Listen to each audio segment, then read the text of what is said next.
Hello everyone, स्वागत है सभी का आपके अपने यूट्यूब चैनल इजी तैयारी पे। तो दोस्तों, आज के वीडियो में हम लोग डिस्कस करने वाले हैं समांतर श्रेणी और गुणोत्तर श्रेणी का सारा कंसेप्ट हम लोग देखने वाले हैं। ये वीडियो पर्टिकुलर हमारा कंसेप्ट पर होने वाला है, जिसमें हम सभी प्रकार के कंसेप्ट को सीखने वाले हैं जो आपके एग्जाम में क्वेश्चंस आते हैं उनको बनाने के लिए आपके लिए काफ़ी ज़्यादा महत्वपूर्ण होने वाले हैं। तो शॉर्ट वीडियो है, इसमें हम केवल कंसेप्ट के ऊपर ध्यान देंगे। सारा का सारा कंसेप्ट मैं आपके साथ में डिस्कस करने वाला हूँ, तो बने रहिएगा वीडियो के आखिरी तक, ताकि आपके एग्जाम में अगर कभी सवाल फंसे तो आप बिल्कुल आसानी से उसको बना पाएं, बेहद ही आसानी से आप उसको बना पाएंगे। देखिएगा, हमारे पास में भाई दो प्रकार की श्रेणियों से लेकर हमारे पास एग्जाम में सवाल पूछा जाता है। एक जिसे हम कहते हैं समांतर श्रेणी, नाम से ही स्पष्ट है, जिसमें समान क्या होगा भाई, अंतर होगा।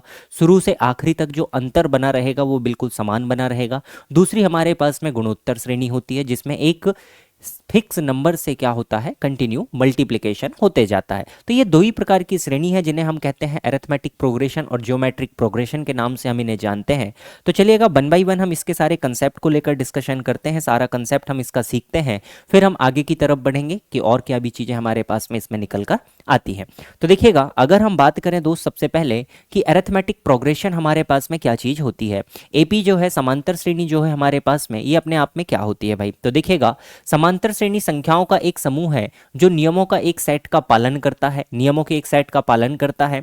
समांतर श्रेणी में प्रत्येक दो क्रमिक पदों के बीच का अंतर क्या होता है भाई, बिल्कुल समान होता है। दो पदों के बीच का जो अंतर होता है दोस्त, वो हमेशा क्या होता है, हमेशा कांस्टेंट बना रहता है। अगर हम कोई भी दो पद लेते हैं या कोई भी पद लें, उसके पहले वाला पद लें या उसके बाद वाला पद भी हम लेते हैं, तो उन दोनों पदों के बीच में हमेशा अंतर क्या बनेगा, हर जगह पर बिल्कुल सिमिलर बना हुआ रहेगा। जैसे अगर हम बात करें कि पहला पद अगर हमारे पास में ए है, तो अंतर अगर बराबर है, मतलब कहीं ना कहीं इसमें कोई एक संख्या क्या हो रही है भाई, जुड़ते हुए जा रही है। तो अगला पद क्या हो जाएगा, ए प्लस डी। यहां पर क्या जुड़ा भाई, डी जुड़ा। इसके बाद में ए प्लस डी में वापिस से डी जुड़ेगा, तो अगला पद आएगा ए प्लस टू डी। फिर आगे प्लस डी जुड़ेगा भाई, तो ए प्लस थ्री डी। इसी प्रकार से जो आखिरी पद होता है भाई, यहाँ पर a plus n minus one d हमारे पास में आखिरी पद यहाँ पर बन जाता है। तो डी जो हम यहाँ पर हर एक किसी में जोड़ रहे हैं या घटा रहे हैं, उसे हम किस नाम से जानते हैं, तो याद रखिएगा, डी हमारा जाना जाता है कॉमन डिफरेंस, या फिर हम इसे कहते हैं सार्वंतर के नाम से। अगर हम एक एग्जांपल की बात करें कि हमारे पास में समांतर श्रेणी होती किस तरीके से है, तो देखिएगा, अगर मैं भाई शुरुआत से अगर हम एक श्रेणी बनाने की कोशिश करें, तो जैसे सबसे पहला पद मैंने लिया दो। अब मुझे अंतर यहाँ पर बिल्कुल समान रखना है, शुरू से आखिरी तक अंतर क्या करना है, बिल्कुल ही समान मुझे अंतर यहाँ पर रखना है। तो अगर मैं अंतर यहाँ पर रखने की कोशिश करता हूँ कि चार, तो अगला पद क्या होगा, दो प्लस चार मेरे पास में क्या बन जाएगा भाई, छः बन जाएगा। अगला पद छः और चार कितना हो जाएगा, 10 हो जाएगा। अगला पद कितना हो जाएगा, 14 हो जाएगा। और इसी प्रकार से श्रेणी मेरी आगे की तरफ बढ़ते रहेगी। जितने भी पदों तक मुझे लिखना है मैं वहां तक यहाँ पर लिख सकता हूँ। अब देखिएगा, कुछ इंपॉर्टेंट सी बातों को लेकर यहाँ पर डिस्कशन करते हैं। अगर हमारे पास में कोई समांतर श्रेणी दी गई है भाई, तो देखिएगा, इसका हम सार्वंतर कैसे निकाल सकते हैं। इस समांतर श्रेणी का, किसी भी समांतर श्रेणी का जब हमें सार्वंतर निकालना हो, तो किसी भी पद को क्या कर सकते हैं, उसके पहले वाले पद से आप घटा सकते हैं। अगर श्रेणी बढ़ रही है तो सार्वंतर प्लस में आएगा, पॉजिटिव आएगा। अगर श्रेणी घटती हुई श्रेणी है तो सार्वंतर क्या आएगा भाई, माइनस में हमारे पास में निकल कर आ जाएगा।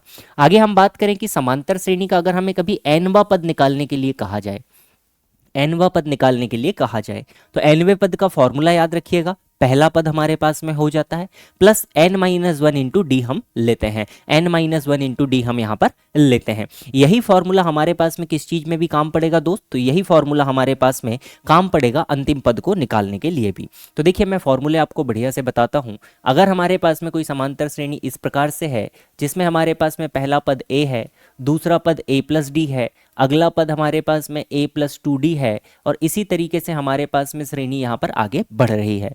तो अगर हम बात करें कि इस श्रेणी का एनवा पद, अगर हम बात करें कि इस श्रेणी का एनवा पद क्या होगा, या हम इसे भी क्या कह सकते हैं भाई, अंतिम पद भी अगर हमें कह दिया जाए, अगर हमारे पास में सवाल में दिया जाए कि अंतिम पद भी आपको ज्ञात करना है, तो अंतिम पद भी हमारे पास में क्या होगा, तो यहाँ पर बात बनेगी भाई, फॉर्मूला क्या बनेगा, a plus n minus one into हमारे पास में क्या हो जाएगा, डी यहाँ पर निकल कर आ जाता है। तो ये nवें पद का फॉर्मूला होगा या अंतिम पद का भी हमारे पास में फॉर्मूला हो जाता है, अंतिम पद का भी फॉर्मूला हो जाता है। अब देखिए समांतर श्रेणी की जब हम बात करते हैं तो हम ऐसी समांतर श्रेणी की बात करते हैं जिसमें हमारे पास में पदों की संख्या क्या होती है भाई, निश्चित होती है। निश्चित संख्या में जिसमें पद होते हैं उसी श्रेणी को लेके हम लोग बात करते हैं। अगर निश्चित संख्या में हमारे पास में पदों की संख्या होगी तो देखिएगा एक और हम यहाँ पर फॉर्मूला बना सकते हैं। एन का मान अगर निश्चित हो तो समांतर श्रेणी का योगफल कितना होता है। अगर हमें कभी समांतर श्रेणी का योगफल अगर निकालना हो भाई तो दो फॉर्मूले का हम यूज कर सकते हैं। एस ऑफ एन हम लिखते हैं कि टोटल एन पदों का योगफल हमें निकालना है, तो एन पदों का योगफल हमारे पास में क्या बनता है। तो देखिएगा इसको बनाने की कोशिश करेंगे कि कैसे इसका फॉर्मूला बनाया जाता है।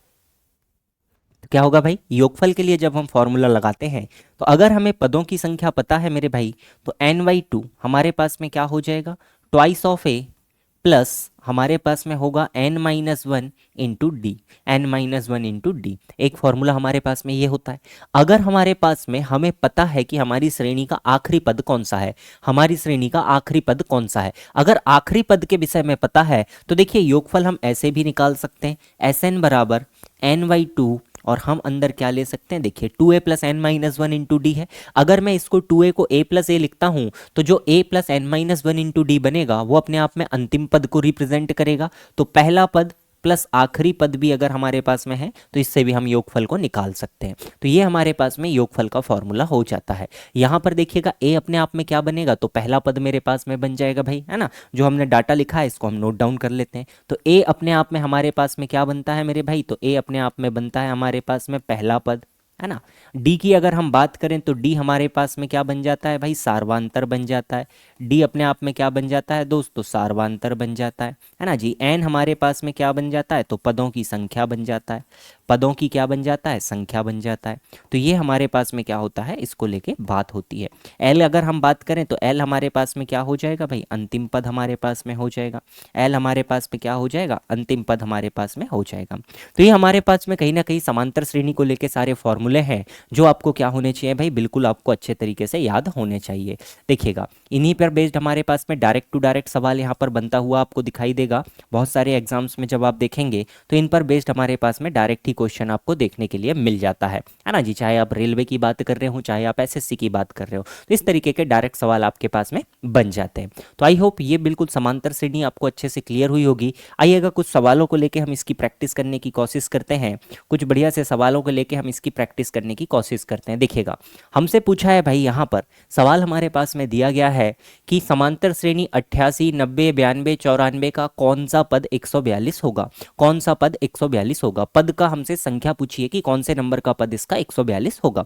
हमें नहीं पता कौन सा होगा, लेकिन हम मान सकते हैं कि यही हमारे पास nवां पद है या अंतिम पद है। तो जो पद हमें निकालना है उसे हमने क्या माना, अंतिम पद या nवां पद हमने माना। अगर अंतिम पद मेरे पास में 142 है मेरे भाई, तो देखिए L बराबर भी क्या होता है हमारे पास, a plus n-1 into D हमारे पास में हो जाएगा। तो अंतिम पद तो 142 मिल गया। अब देखिए पहला पद कितना दिया हुआ है श्रेणी में, अगर मैं देखूं तो पहला पद मेरे पास में कितना है दोस्त, 88 यहाँ पर दिया गया है। सेकंड बात करूं मैं, डी को लेके बात करता हूं कि सार्वांतर क्या होगा। तो हमेशा जब हम सार्वांतर को निकालते हैं तो दूसरे पद में से पहला पद घटाते हैं, तीसरे पद में से दूसरा पद घटाते हैं। किसी भी पद को हम क्या कर सकते हैं भाई, किस तरीके से बढ़ रहा है, तो हम यहाँ पर देख सकते हैं कि 88 से 90 पे गए, -2 हो रहा है यहाँ पर, तो हमारे पास सार्वांतर -2 का होगा। या आप किसी भी पद को उसके पहले वाले पद में से क्या कर सकते हैं भाई, घटा सकते हैं। बिल्कुल आसानी से आप घटा सकते हैं, है ना जी।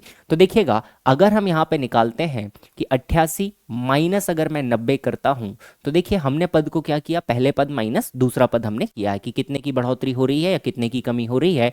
तो यहाँ पर मेरे पास में क्या निकल कर आ जाएगा मेरे भाई, तो यहाँ पर अगर हम देखेंगे तो देखिएगा 92 2 की बढ़ोतरी हमारे पास में होते जा रही है। तो 90 माइनस मैंने क्या करा मेरे भाई, 88 करा। यहाँ से भी मेरे पास प्लस का 2 निकल कर आएगा। सीरीज हमारे पास बढ़ रही है। सेकंड अगर मैं चाहूँ तो 92 माइनस 90 भी करके देख सकता हूँ। यहाँ से भी मेरे पास में 2 बनेगा, है ना। ऐसे ही 94 माइनस 92 भी करूंगा तो 2 ही बनेगा। तो सार्वांतर कितना निकला, तो +2 मेरे पास में होते जा रहा है। सीरीज मेरी बढ़ते जा रही है, आगे की तरफ बढ़ रही है। तो डी का मान कितना आया भाई, +2 मेरे पास में निकल कर आया। तो ए का मान मेरे पास में है मेरे दोस्त 88 है।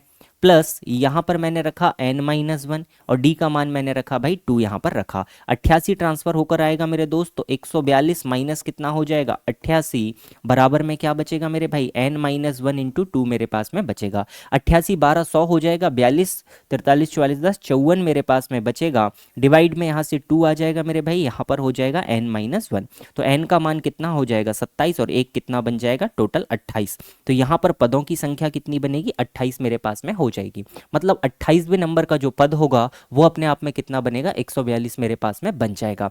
तो ये हमारे पास में एपी को लेके एक बढ़िया सा सवाल था, जिसे हमने क्या करा, बेहद आसानी से हमने इसे सॉल्व कर लिया। और भी सवाल इस पर बनाए जा सकते हैं। देखिएगा एक सवाल हम देखते हैं, एक सवाल हम यहाँ पर देखते हैं। ये हमारे पास में पदों की संख्या का था। अगर हम बात करें भाई कि 1 + 5 + 9 plus up to dash dash, है ना जी, इसके हमें ज्ञात करना है 20 पदों का योगफल कितना होगा, 20 पदों का योगफल कितना बनेगा। इसके अगर 20 पदों का योगफल हमसे पूछा जाए तो देखिए हमारे पास पदों की संख्या हमें पता है कि टोटल पद कितने हैं 20 है। हम उसी श्रेणी का योगफल निकालते हैं समांतर श्रेणी में जिसमें पदों की संख्या क्या होती है, निश्चित होती है। पदों की संख्या या नंबर ऑफ टर्म्स जिसमें फिक्स होती है। अगर हम यहाँ पर देखें तो a बराबर कितना हो जाएगा 1। डी की बात करूं मेरे भाई तो 5 - 1 करूंगा तो भी 4 आएगा, 9 - 5 करूंगा तो भी 4 आएगा, ये भी मुझे पता है। नंबर ऑफ टर्म्स कितनी है मेरे भाई, तो मेरे पास 20 पद हैं यहाँ पर। तो अब मुझे योगफल निकालना है, तो Sn बराबर मैं जानता हूँ n/2 इंटू मेरे पास में क्या हो जाता है twice of a plus n-1 into क्या हो जाता है भाई d मेरे पास में बन जाता है। यहाँ पर मैं वैल्यू पुट करता हूँ, मुझे 20 पदों का योगफल निकालना है, तो यहाँ पर हो जाएगा 20/2। देखिएगा 2a का मान कितना होगा 2 इंटू 1 प्लस 20 - 1 हो जाएगा 19 और डी का मान कितना हो जाएगा दोस्त 4 मेरे पास में हो जाएगा। 2 से ये 10 बारी कटने वाला है, 10 यहाँ पर हो जाएगा, यहाँ पर बचेगा 2 और 19 चौका कितना हो जाएगा 76। तो 76 में 2 जोड़ूंगा 78 और 78 इंटू 10 अगर करूंगा तो 780 मेरे पास में क्या बनेगा, इस श्रेणी का योगफल यहाँ पर बन जाएगा। तो ये हमारे पास में समांतर श्रेणी को लेकर डिस्कशन था भाई, जिसको हमने बेहद आसानी से क्या करा, समझा हुआ है। आगे बढ़ेंगे तो आगे हम बात करते हैं, थोड़ा सा गुणोत्तर श्रेणी को लेकर डिस्कशन करते हैं। तो देखिएगा गुणोत्तर श्रेणी हमारे पास में होती किस तरीके से है। अगर हम गुणोत्तर श्रेणी को लेकर बात करना चाहें तो गुणोत्तर श्रेणी अपने आप में वह श्रेणी है जिसमें चीज़ें क्या होती है भाई, कंटिन्यूअसली मल्टीप्लाई होते जाती है। जब मल्टीप्लाई अगर हमारे पास में हो रहा है चीज़ें, तो यहाँ पर हम अनुपात को लेके क्या कर सकते हैं, एक अनुपात निकाल सकते हैं जिससे हमारे पास संख्याएं क्या हो रही है, मल्टीप्लाई हो रही है, जिसमें प्रत्येक पद एक निश्चित अनुपात में होता है जिसे हम क्या कहते हैं, सार्वनुपात के रूप में जाना जाता है। गुणोत्तर श्रेणी को जो हम आमतौर पर रिप्रेजेंट करते हैं कुछ इस प्रकार से रिप्रेजेंट करते हैं AR का स्क्वायर, AR की पावर 3, AR की पावर 4 और इसी तरीके से आगे की तरफ बढ़ते जाता है। A हमारे पास में पहला पद होगा भाई दोनों में, और R हमारे पास में क्या कहलाता है, कॉमन रेशियो या सार्वनुपात के नाम से हम इसे जानते हैं।